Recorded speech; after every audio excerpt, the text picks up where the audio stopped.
네, 안녕하십니까. 동해안입니다. 자, 오늘은 이번 주 이제 두 번째 물건 분석이죠.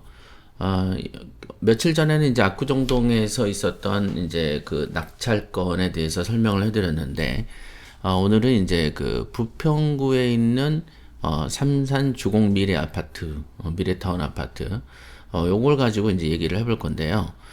며칠 전에 이제 낙찰이 된 사건입니다. 이거는. 그래서, 요거에 이제 딱 이제 눈을 끄는 이유는, 입찰을 한 30명이 했다. 요게 좀 눈을 끄는 사건이어가지고, 뭐 특별히 뭐 논점이 될 만한 얘기는 없지만, 이런 이제 물건도 있더라. 그래서, 뭐 2억 2천 감정이고, 1억 5천 5백까지 한 번 떨어졌는데, 두 번째에서 이렇게 높은 가격으로 낙찰이 됐다. 요거. 그래서 이제 사실상 이제 소유자 입장에서는 뭐 아쉬울 거가 특별히 없는 그런 상태가 되겠습니다. 그러니까 가끔 여러분들이 이제 아셔야 될 것들이 뭐냐면 가끔 옛날에 뭐 용산 재개발한다, 재건축한다라는 붐이 막 날 때는 인근에 매물이 이제 없어요. 나와 있는 매물이 없다 보니까 경매로 나온 물건에 이제 인근 수요자들까지 몰리게 되면서, 많은 낙찰가의 상승이 있죠. 그래서 실제로는 오히려 일반 매매로 내놓을 때보다는 경매로 내놓을 때 더 높은 가격에 팔리는 경우가 은근히 많이 있습니다. 그래서, 뭐, 경매라는 게 딱 어떤 부채가 있어가지고 경매로 넘어가는 경우도 있지만, 어떤 전략적인 목적에서 이거를 낙찰 경매 쪽으로 유도를 해가지고 실제로 거래가 없는 상황에서 더 높은 가격으로 아니면 자기가 예상한 가격보다 더 높은 가격으로 거래가 되는 딱히 나쁘지 않는 거래가 되는 경우도 은근히 있다라는 점. 이런 것도 이제 경매를 하시다 보면서 관찰하다 보면 보입니다.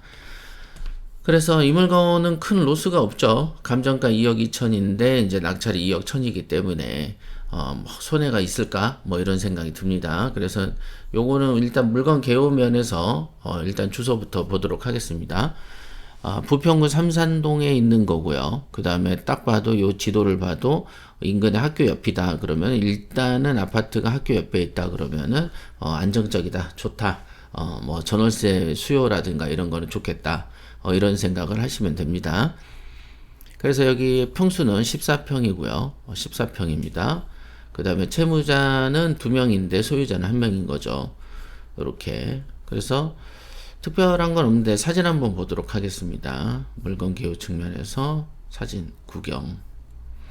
보면은 뭐 흔한 아파트죠. 흔한 아파트입니다.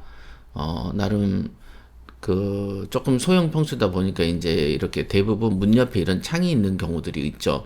이쪽으로 이제 주로 이제 옛날에 보면은 이제 도둑들이나 강도들이 침범을 많이 하기 때문에 이쪽에는 반드시 알루미늄 삽시 같은 걸 해놓는 경우를 본 적이 있으실 겁니다. 그렇고 이 샤시가 여기 있다 그러면 이쪽에 대부분 주방에 있는 경우들이 은근히 있어요. 이렇게 이렇게 되고요. 뭐 특별히 물건에는 볼 게 없는데 간평서도 읽어볼까요? 간평서를 읽을 때는 이제 항상 저는 어떻게 시키냐면 제일 뒤로 가서 읽어라 이렇게 얘기를 하죠.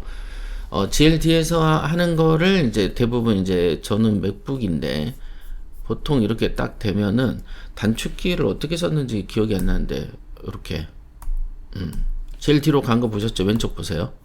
왼쪽 화면 보이시죠? 이렇게 PDF만 바로 갑니다. 이렇게 가기 때문에 그냥 이렇게 다 클릭하면 되겠죠. 그래서 일반적으로 윈도우 노트북이나 윈도우 컴퓨터 같은 경우는 단축키를 페이지 다운인가 페이지 엔드라는 걸 있어요. 그걸로 누르세요. 그 다음에 이제 페이지 업 그러면서 탁탁탁 누르면서 이렇게 보는 경우가 있고 이제 맥북 같은 경우에는 이제 펑션 해가지고 제일 뒤로 왔다가 이제 하나씩 이렇게 하나씩 올라가면은 한 페이지씩 이렇게 방향키죠.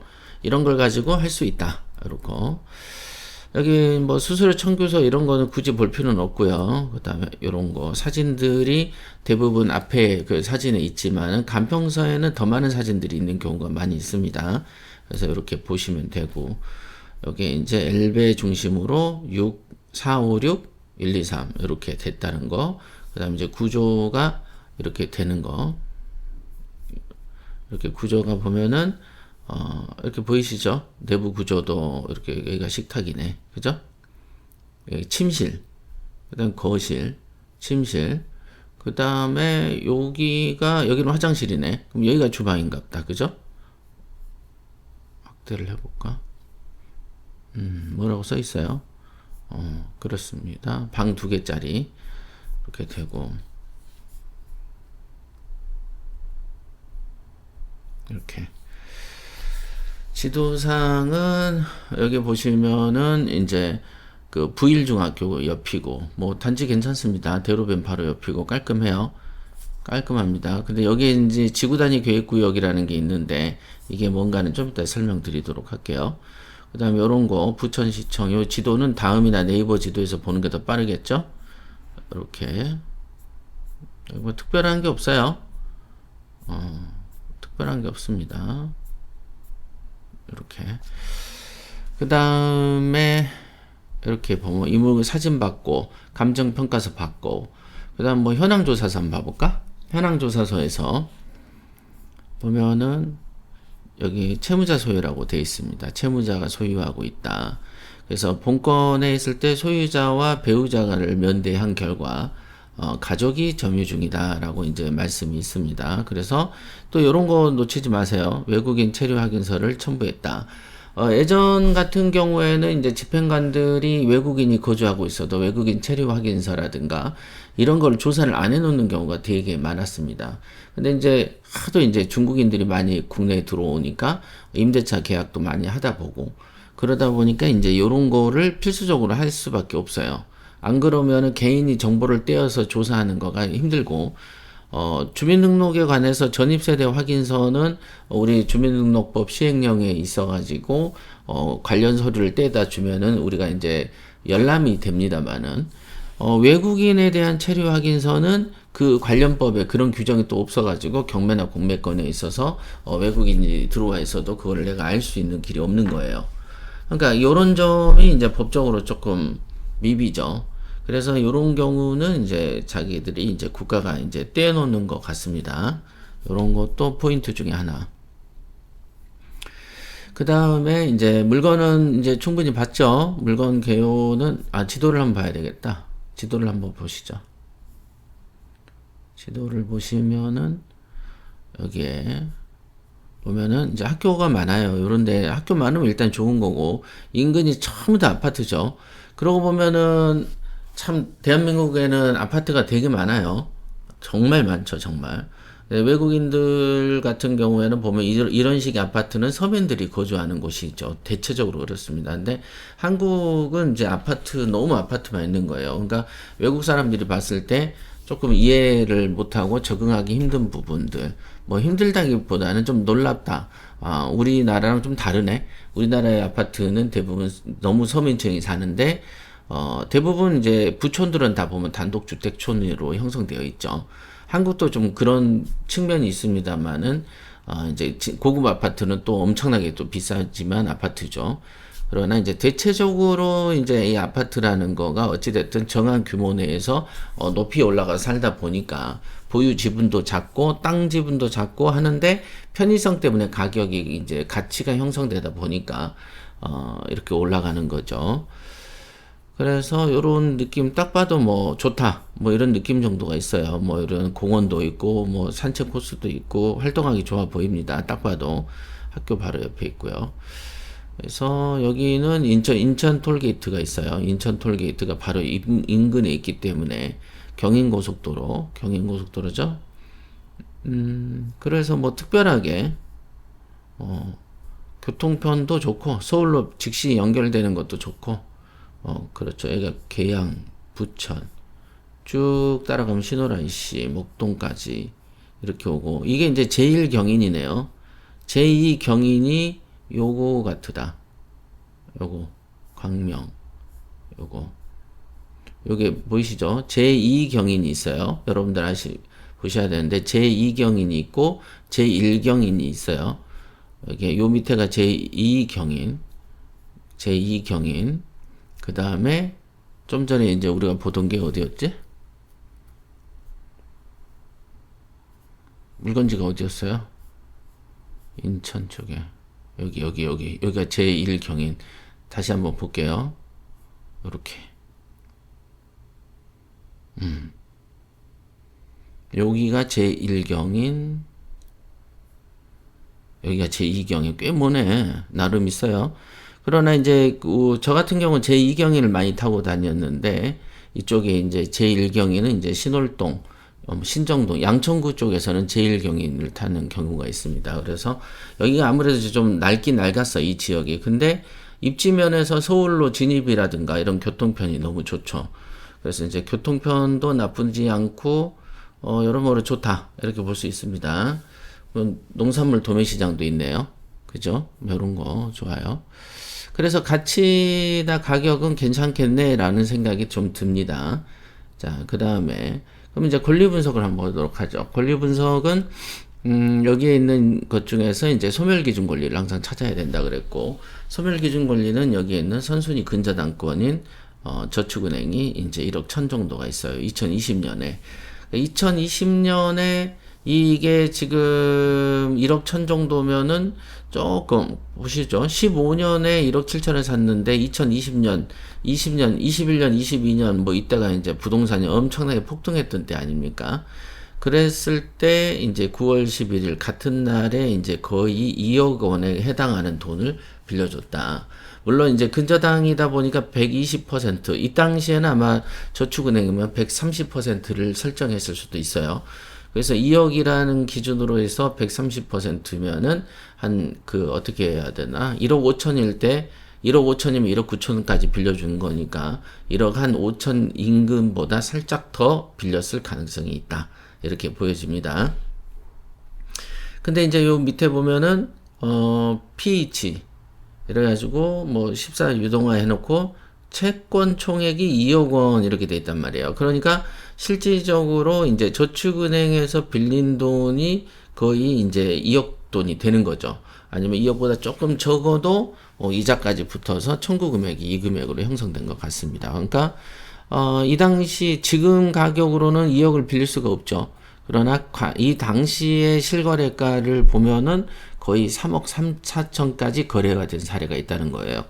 그러니까 2020년, 21년, 22년에 보통 이렇게 3억 3, 4천에 주고 들어온 사람 입장에서는 그냥 사놓고 1억 정도가 날린 케이스가 되겠습니다. 그러니까 이게 완전히 강남 서초처럼 이렇게 쭉 가격이 받쳐주는 데가 아니면 뭐 송도도 그렇죠. 막 5억이 10억 됐다가 10억이 5억 되고 막 이런 식의 우라가 너무 심하기 때문에 뭐 좋다고 사게 쌀 때 막 샀는데 더 싸게 떨어지는 경우도 은근히 많다는 거. 뭐 아파트라고 해서 100% 안전한 거 아니라는 점. 오히려 낮은 거에 빌라일수록 가격이 빨리 안 떨어지는 점이 있다는 거 아셔야 됩니다. 자, 요거 권리 분석은 당연하게 소유자 점유이기 때문에 특별하게 이제 신경 쓰지 않아도 되는 부분이 있습니다. 자, 그러면 소유권 됐고, 권리 분석 됐고, 뭐 입지 분석은 아까 좀 전에 제1경인과 제2경인의 입지, 그 다음에 신월동까지의 직선거리가 있고, 제1경인과 제2경인은 연결되는 곳이라는 것, 아까 지도 보셨는데 제가 지도를 껐지만은, 제1경인이 있고, 1경이 있고 2경이 있는데 그 사이를 또 관통하는 고속도로가 있기 때문에 이 자리는 서울 전역으로 이동하기가 너무 좋은 자리다. 이렇게 보시면 되겠다. 이렇게 그 입지 분석입니다. 그 다음에 학교나 이런 것들이 있어서 또 공원이 있어서 생활 편의가 있다. 그래서 여기는 어느 정도 가격이 이제 하방 안정성은 존재하는 지역이지만 아까 말씀드린 것처럼 20년, 21년, 22년에 3억 얼마에까지 폭등했을 때, 그때 이제 팔아가지고 돈을 버는 사람들은 재미가 있지만, 그때 가격으로 사들어온 사람들은 뭐 한 1억 이상 손해를 보지 않았을까, 이런 생각이 듭니다. 요게 이제, 그래서 이제 그 돈이라는 게 이제 부동산이라는 게 운빨이라는 게 있는 거고, 부동산에 있어서 뭔가 우리가 손해를 안 보려면은 역시 도매시장인 경매에서 살 때는 큰 손해가 없는데 이슈가 돼가지고 뜰 때 한참 높을 때 또 사놓으면은 또 이게 손해가 오는 거죠. 주식 같은 거다. 그래서 부동산의 주식성하고 비슷한 게 뭐가 있냐? 상가, 오피스텔, 아파트. 요 세 종류는 항상 주식 같다. 그래서 주식으로 한참 재미 못 보고 후회만 있을 때는 나 이제 부동산 해야지라고 폼 잡았는데, 그럴 때 또 주식이 조금 오르면 또 사람의 관심이 또 주식으로 후딱 간단 말이에요.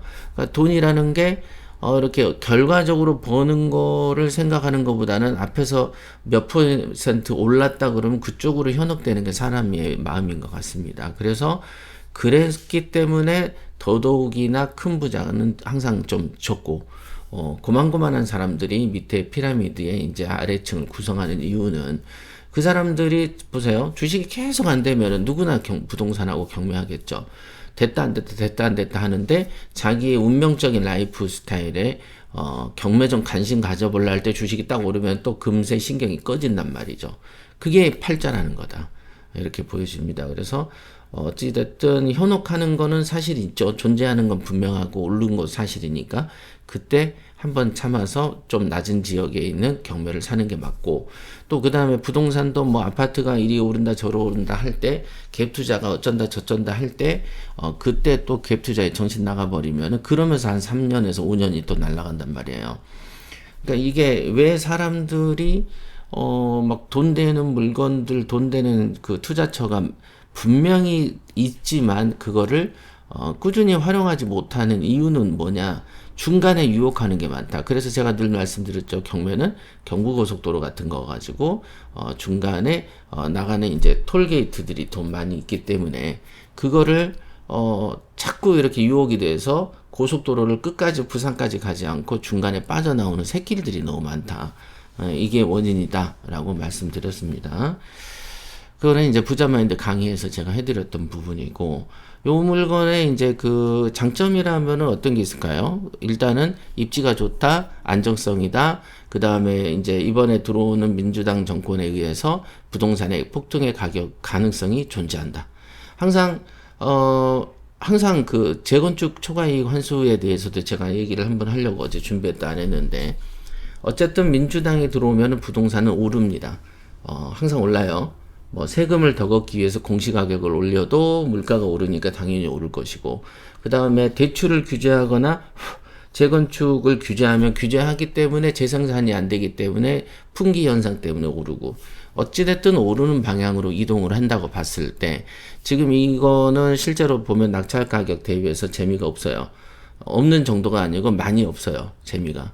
그래서 이 물건이 미래를 갖고 있으면서 오르는 거를 기대할 수는 있겠지만은, 기대할 수는 있어요. 옛날에 이제 3억대까지 갔으니까, 내가 이번에 사면 또 3억 되면 좋잖아요.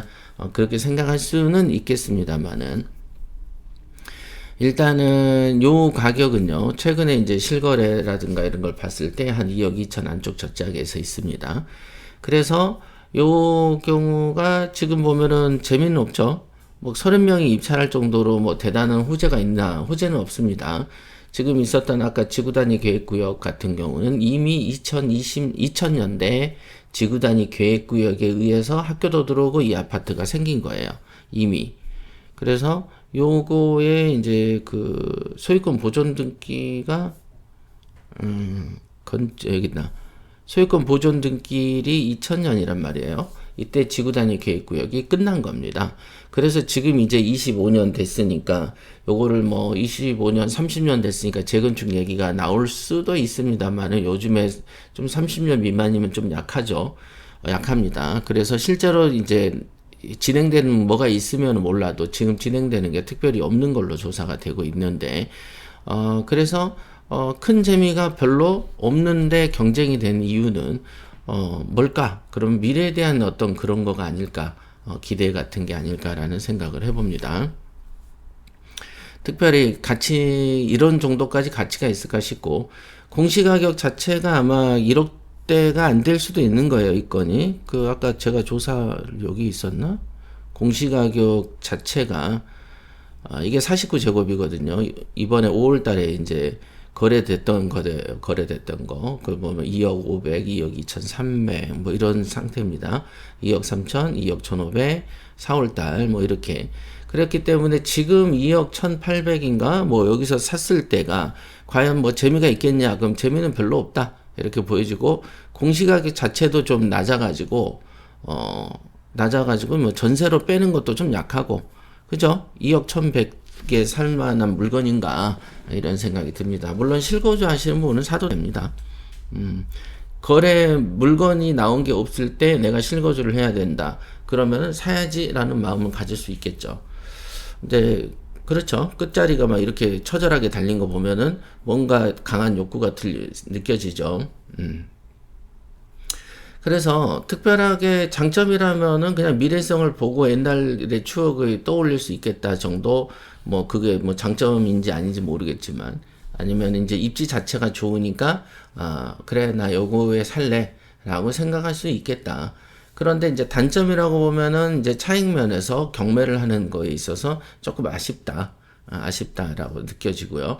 만약에 실거주라고 본다면은 대출이 이제 한 뭐 80%까지 나올 수도 있겠죠. 개인에 따라서는. 그랬을 때는 뭐 1억 6천 정도가 대출이라고 봤을 때, 한 뭐 5%가 그거라고 봤을 때, 그죠? 1억 6천에 5%면은, 한 800. 그죠? 그럼 1년에 월 70만 원씩. 그럼 관리비랑 뭐랑 하면 한 100만 원씩 나가는 입장이 될 수도 있겠다. 그렇지 않으면은 뭐 그렇다고 전세로 빼기에는 전세 가격 자체가 낮아서 좀 힘들 것이고.